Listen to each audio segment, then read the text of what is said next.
দীর্ঘ 17 থেকে 18 দিন চিন্ময় কৃষ্ণ দাসের সঙ্গে দেখা করার অনুমতি পাওয়া যাচ্ছিল না।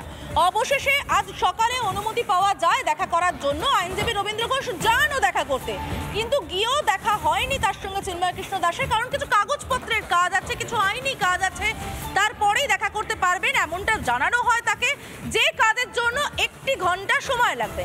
কিন্তু রবীন্দ্র ঘোষের নিজস্ব অন্য মামলা ছিল, পাশাপাশি চিন্ময় কৃষ্ণ দাসের মামলার কাগজের কাজও ছিল, যে কারণে 1 ঘন্টা সময় তিনি সেখানে দিতে পারেননি।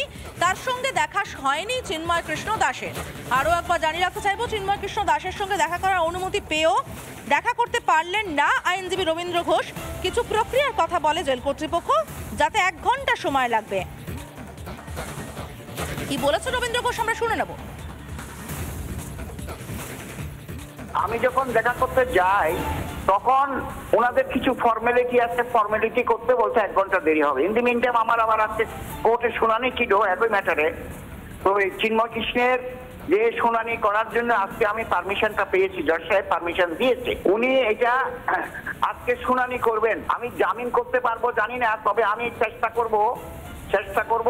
আর জজ সাহেব বলেছেন যে আপনি একজন জুনিয়র লয়ার, আপনি তো ঢাকা চলে যাবেন, একজন জুনিয়র লয়ার আপনি রেখে যাবেন, যাতে করে উনি এখানে রিপ্রেজেন্ট করতে পারে। আর আমার প্রটেকশনের জন্য উনি নিজেই বলে দিয়েছে অন্য লয়াররা যাতে ডিস্টার্ব না করে কোর্টের মধ্যে, ওটা জজ সাহেব নিজের মুখে বলেছে, এবং পুলিশকে নির্দেশনা দিয়েছে যাতে করে আমার নিরাপত্তা বিঘ্নিত না হয়। গতকালকের তুলনায় আজকে আমি অনেক নিরাপদে ছিলাম। ওখানে বারের প্রেসিডেন্ট আমার বন্ধু মানুষ, উনি বলে যে দাদা আমি তো কালকে থাকতে পারিনি, না হলে এই ঘটনা হতো না। আজকে বিকালের দিকে আবার শুনানি হবে, যেহেতু এটা অ্যালাউ করেছে যে অন্তপক্ষে চিন্ময় প্রভুর এই মামলাটা আবার আজকে শুনানি হবে। তবে কতক্ষণে হবে বলতে পারছি না। আজকে আমার কাছে এসে একটু আগে করেছিল, দাদা আমার নাম কেন দিলেন, আমি বললাম দেখেন ভাই, আমাকে কে ধাক্কা দিয়েছে এটা আমি জানি না, তবে খুব গালাগালি করেছে, এটা অস্থায়ী গালাগালি, ওই যে বিভিন্ন রকমের স্লোগান দিয়ে আসছে। বাধা দেওয়ার চেষ্টা হলে আমি যাতে রিপ্রেজেন্ট করতে না পারি চিন্ময় প্রভু, তাহলে তার বেল হবে না।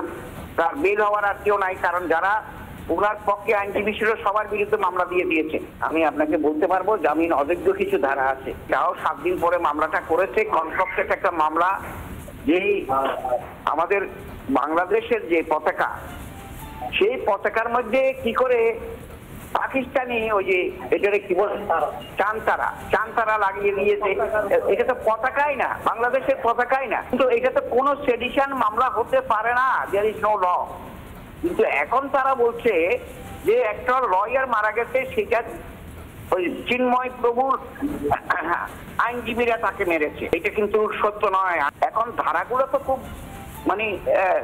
খুব অযোগ্য ধারা, জামিন অযোগ্য ধারা। কিন্তু জজ সাহেব যদি মনে করে, এখানে কিন্তু প্রভিশন আছে, জজ সাহেব যদি মনে করে ধারাগুলো অযোগ্য ধারা, কিন্তু উনি ইচ্ছা করলে মেল দিতে পারেন। ওনার ডিসক্রিশনারি পাওয়ার, এটাকে বলে ওনার একটা ডিসক্রিশনারি পাওয়ার।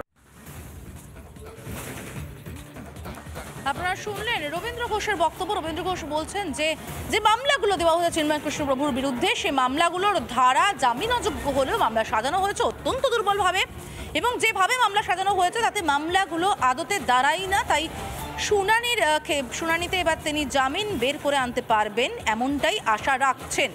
তবে শুনানির দিকে আমাদের নজর থাকবে। সম্ভবত বিকেলের দিকে শুনানি হবে, কখন শুনানি হবে সেই সময়টা তিনি সঠিকভাবে বলতে না পারলেও শুনানিতে তিনি চেষ্টা করবেন।